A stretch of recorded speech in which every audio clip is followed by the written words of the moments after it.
dashing through the market square. So many mothers sighing. News had just come over. We had 5 years left to crying.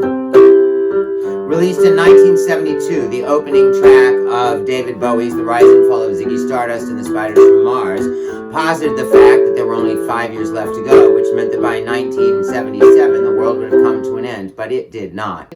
Hi, my name is Billy Hough, and Legs McNeil wanted me to tell you how I got through the pandemic. And I got through the pandemic by trying to relate to other periods of time in history where people thought the world was coming to an end, politically, environmentally, and certainly with the pandemic. I thought about the fact that after the First World War and the Spanish flu, a bunch of French guys were so convinced the world was coming to an end, they actually invented existentialism.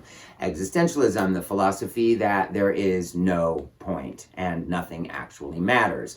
After that, and the Second World War and the nuclear bombs and suburban American white spread, the beatniks became determined that the world was coming to an end, and so they wrote a bunch of literature like that. Into the 1960s, everybody turns 30. We had Woodstock, now we have Altamont. And eventually, as we moved into the 1970s, we have Vietnam and Watergate and Nixon. And so everybody did a bunch of drugs and went out and was looking for Mr. Goodbar. He started to worry about the Cold War in the 1980s. The fact that the United States and Russia had suicide machines, very much like we had talked about in Dr. Strangelove, that great Stanley Kubrick comedy.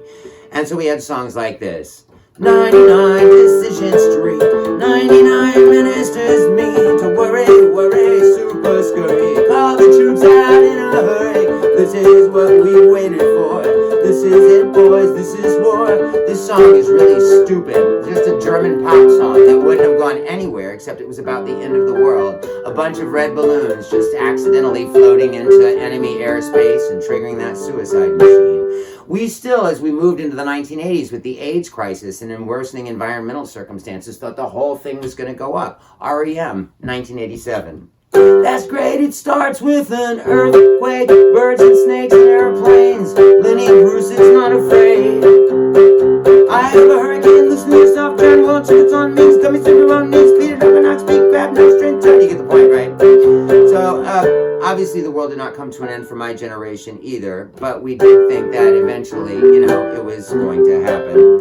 There were a couple of albums during the pandemic that I actually liked. The Strokes, who was a hugely great band at the very beginning of their career, and is still a great band, had that wonderful, The Adults Are Talking. Best record since their second.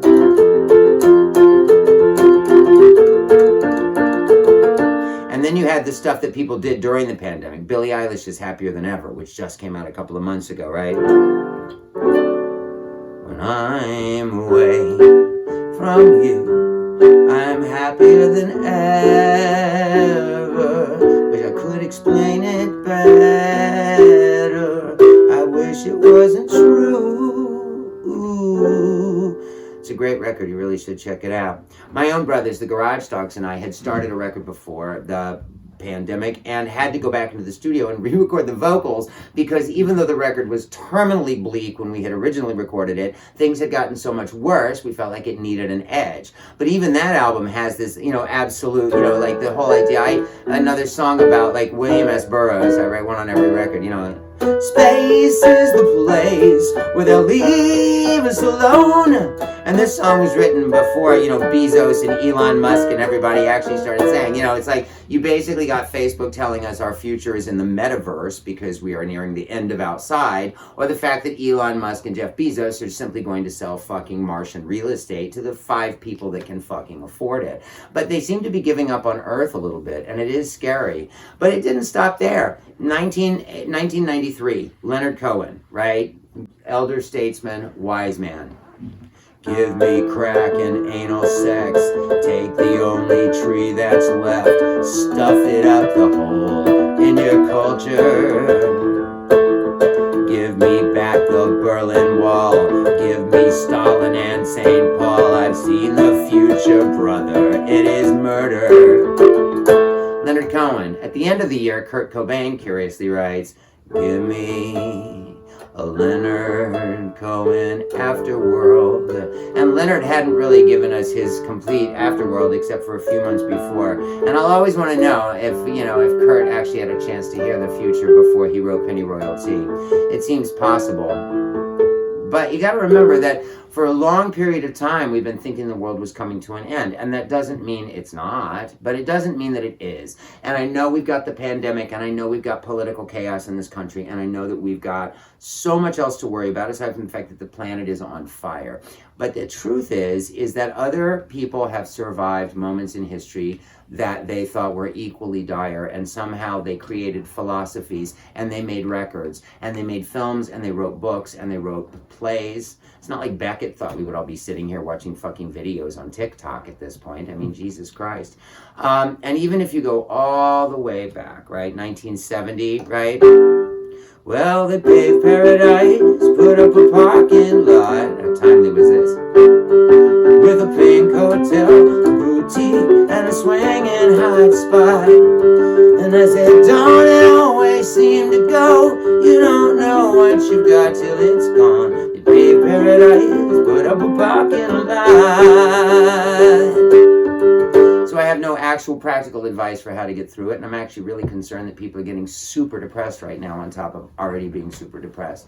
But the truth is that music will set you free, and maybe looking back a little bit at some of your favorite books, movies, and plays, you'll realize that the people writing them were as stressed out about the culture that they were surviving in it as we are now.